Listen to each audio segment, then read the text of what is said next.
this isn't a small group. This is a spiritual group that we're journeying together. The goal isn't to do a Bible study. The goal isn't to read the next new book. The goal is to be present to God together, and that's hard to find.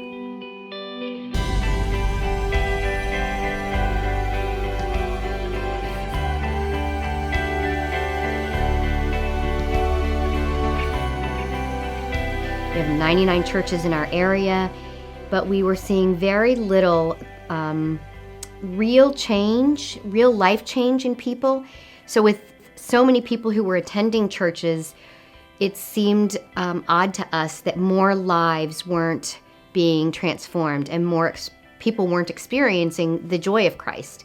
To actually get to the level of sharing with one another that it's all well and good to have the doctrine in a vacuum, but how do we actually incarnate this and drill down in the lives of people and be Jesus in that moment with them?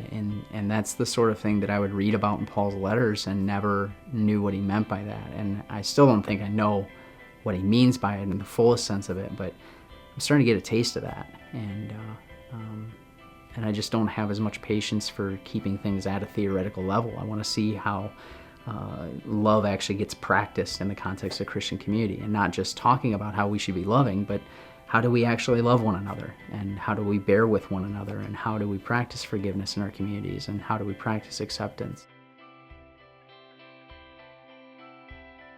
You are, in a positive way, forced to listen to God's Spirit.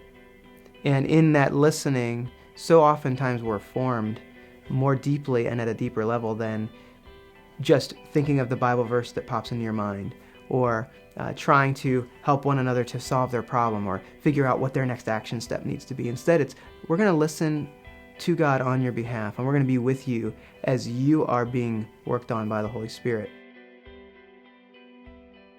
There isn't one certain thing we're trying to learn. It's all about our transforming selves as leaders. And so with certain, different people from the community, different age ranges, we've been able to really focus on what it looks like to transform. And it's more of a journey. It's not something that we're trying to accomplish, but this is our lives. This is where Christ is at in our lives right now. And we're trying to move forward.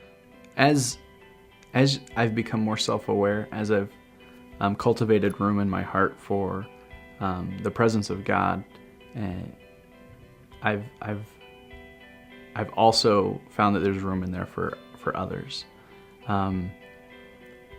It's easy to interact with people as if they're there and they owe you something, but it's much harder to be self-aware enough to recognize that they need to be loved, that they need to have people who care about them and will listen to them and be in the presence of God for them, without asking anything in return. And no matter what group you're in, no matter if it's work, if it's home,